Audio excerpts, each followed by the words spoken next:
Greetings everyone, and welcome to the first edition of One Player Only. This is going to be, I guess, a kind of solo show, podcasty kind of thing I'm going to try putting up on the channel, and it's basically going to be just a recap of all the video game news that has taken place in the past week. This concept obviously isn't overly original on my part, but hey, it's something I wanted to try out, so you know what? Why not? Let's discuss some video game news for this past week. And let me tell you, we're on the way to E3. It's just next week, which is kind of insane to think about that it's come around so quickly once again, and there's been a lot of news this week prior to E3, so let's get into it. Firstly, I've got that Death Stranding has a release date, and that release date is November 8th, 2019, which is something I was quite surprised about, to be perfectly honest. There was a period around about a few months ago, I think, where I was kind of leaning towards the side that perhaps Death Stranding could come out this year, but that sentence has always sounded ridiculous coming out of anyone's mouth. The fact that Death Stranding's coming out this year, it kind of has always felt like just something that's so far away that we'll never get to it, that the idea that it's actually coming out now is kind of bizarre. But it is, apparently. It's got a release date. It's this year in 2019.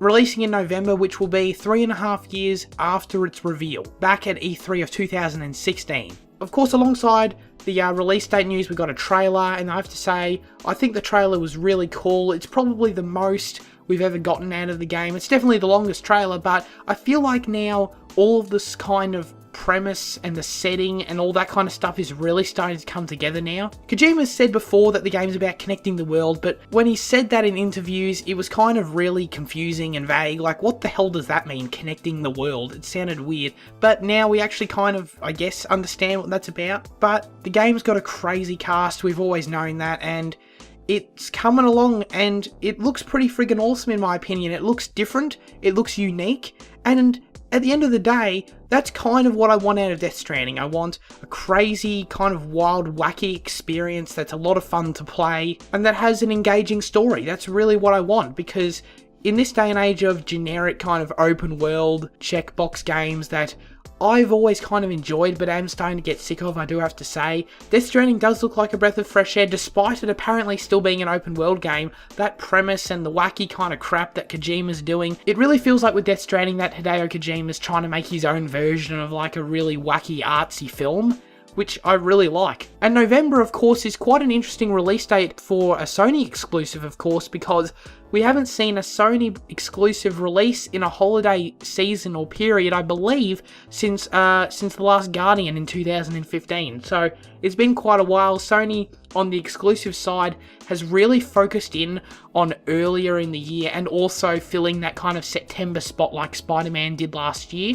And before that, of course, we had God of War in April, Horizon in February, etc. So it's quite interesting to see another major PlayStation 4 exclusive coming out in the holiday time period. Now, I've seen some people online suggesting that it's probably going to get delayed, and I really disagree with this notion, to be honest. I feel like the idea that it's going to get delayed just comes from people thinking, oh, well, there's no way it's going to come out this year. Because like I said, it always has felt so far away that the idea that it's actually happening is quite bizarre to us, I think. But no, I don't think this game's getting delayed. Considering the consensus amongst the gaming community was that the game's never coming out, I think they could have taken all the time they wanted. And the fact that, no, they've settled on November 8th, I think it's definitely hitting that date. So I'm bloody excited for Death Stranding. Continuing on with the Sony first party side of things, Jason Schreier at Kotaku has revealed, or has suggested, that The Last of Us Part 2 will be coming in early 2020, and that the game originally had a 2019 schedule. That was the target that Naughty Dog was trying to hit, but they've missed that, and now Death Stranding will be kind of filling that void for the rest of the year in Sony's end, and then The Last of Us Part 2 will probably come out in around February of next year. So that's kind of it on that front, but it's really cool. Obviously, the fact that we're getting these two huge AAA Sony exclusives within potentially 3 months of each other is really cool. And it's also interesting that I kind of, at least in the back of my head, always would have imagined that The Last of Us Part 2 would have been coming out prior to Death Stranding. I would have thought that that game hit this year and then Death Stranding hits next year, but it's the other way around. But like I said, they're only a few months apart anyway, so cool. Obviously, can't wait to play The Last of Us, can't wait to play Death Stranding, and the fact that they're really not far away now is pretty exciting. And I can only imagine that at some point, surely soon, over the next few months, we finally get another The Last of Us Part 2 trailer and that release date as well. Alright, number 3, Call of Duty Modern Warfare has been revealed. It's the 2019 COD game. It's being developed by Infinity Ward once again, naturally. It's their turn. And I think it looks pretty awesome, personally. I think Infinity Ward overall is the best Call of Duty developer, in my opinion. I know there's a lot of different takes on that out there. I think most people in the community kind of prefer Treyarch these days, although I'd be lying if I said I was up to date really on what all the COD fans think. But to be honest, I think it looks really cool. I know that the title for the game was kind of leaked before the reveal happened earlier in the week, and there was a bit of, quote-unquote outrage on the internet about the title. Oh, it's just called Call of Duty Modern Warfare, that's hilarious. I don't know. I don't understand why we're making fun of it. Yes, obviously, it's silly that a 2007 game was called Call of Duty 4 Modern Warfare, and then in 2016 we got Call of Duty Modern Warfare Remastered, and now in 2019 we're getting Call of Duty Modern Warfare. Yes, I understand that's a bit weird, but these kind of naming conventions in regards to reboots, we've seen plenty of times. Look at God of War, look at Star Wars Battlefront, etc. There's plenty of examples out there. Ratchet and Clank, This isn't anything new, and I think it's kind of bizarre that the industry kind of just started making fun of it. Look at Activision, they're hilarious. Don't get me wrong, I don't like Activision. I don't like Activision games very much, but it just kind of seemed a bit bizarre that everyone was just hanging shit on them for this, when plenty of other companies have done it and no one cared. I don't know, maybe I'm projecting, but to me it seemed like just an excuse to hang more crap on Activision for no reason. But apparently the campaign, which is what they focused on in the reveal, is going to be kind of edgy, I guess. It's going to kind of push boundaries, as they said, and I think that sounds really cool, because Black Ops 4 didn't have a campaign. I thought that was bloody annoying. I really am only interested in Call of Duty for the campaigns, and the fact that this game actually has a campaign, well, that's a huge plus already, but then the fact that it's going to actually, be interesting, hopefully, that a lot of thought has been put into it. The only kind of weird part about the campaign that I just can't really get my head around and tell if I'm excited for it or not is the fact that it's a reboot. It's a new story and they're going to push limits in that way. There's going to be some confronting stuff, which is really cool, but that they're reusing the same characters and kind of wiping the slate clean in that way, like using soap again. I'm like, why? I don't really understand that personally. If you're going to do a new story, that's awesome. If you want to wipe the slate clean, that's awesome, but I just don't really get then why from there do they make the decision to reuse characters. Just make new characters. I don't get it. There's a reason those characters were iconic, because they were original, they were unique. Why don't we do the same thing again? Why do we have to keep relying on nostalgia in this way? It's kind of weird to me, but anyway. Hopefully it turns out to be great nonetheless. Kind of the two other big pieces of news coming out of that COD news was the fact that it will be cross-play, apparently. Do people still care about this topic, honestly? I don't know.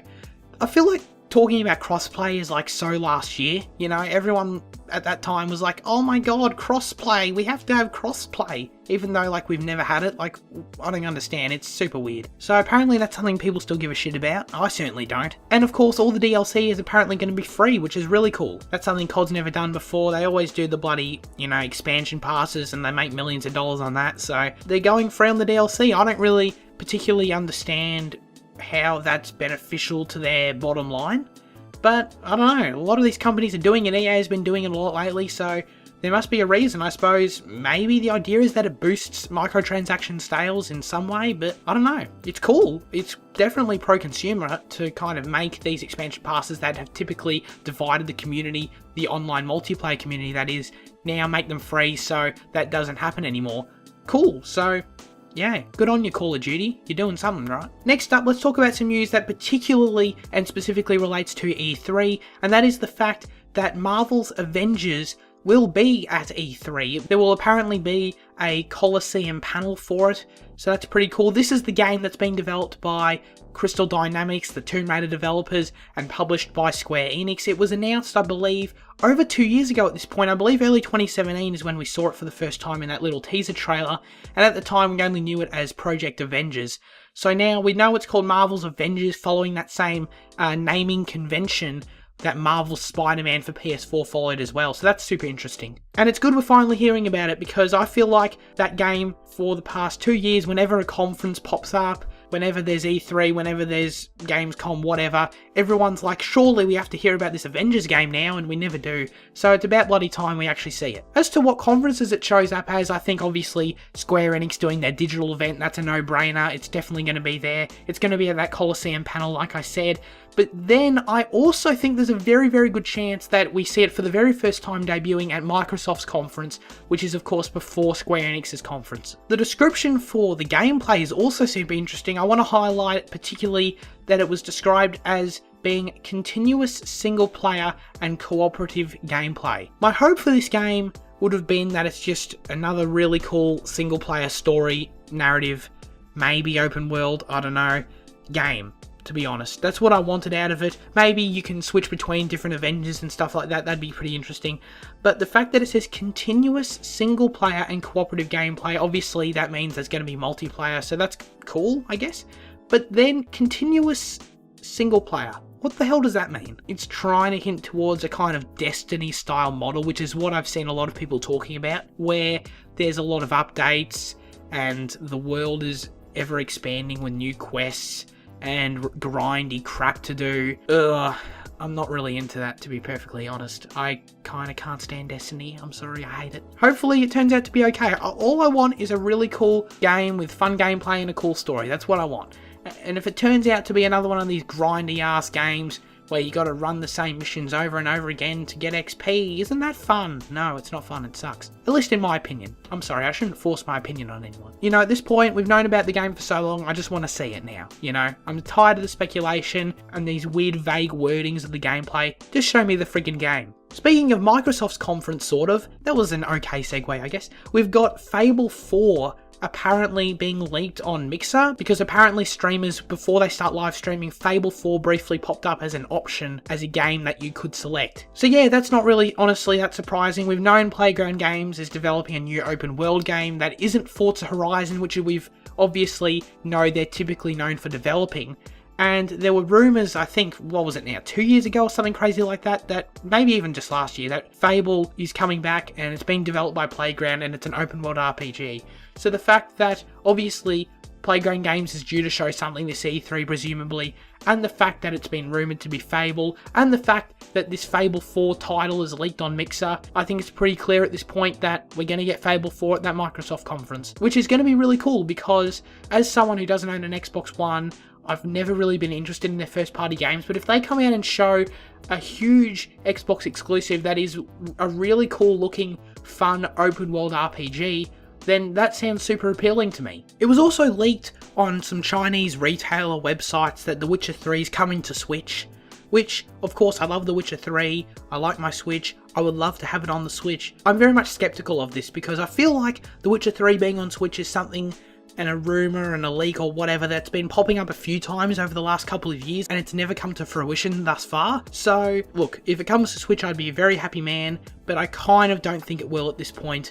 Because, I don't know, how trustworthy are these Chinese retailers, you know? I feel like there's often just placeholders and things that are thrown out there by accident. So, I don't really trust it, but hey, if it happens, I'll be excited. And finally, PlayStation Plus games for June have been revealed. They're Sonic Mania and the Borderlands Handsome collections. So that's a pretty solid lineup right there, I think. I definitely want to try out Sonic Mania because I've never really liked Sonic's gameplay, but apparently it's meant to be really good, so I'll look into it, I think. So there you go, there are all the new stories for this past week in video games that I've wanted to talk about on the channel. There you go, there are my thoughts on them. Are you happy now? Are you satisfied? I'm sure you were clamouring for SirCazz's opinion. You definitely weren't, don't worry about it. Let me know if you like this format of content in the comments below. It's definitely something quite experimental and I want to evolve over time. So yeah, that's it. I'm looking forward to E3 next week. I'll see you all later. Farewell.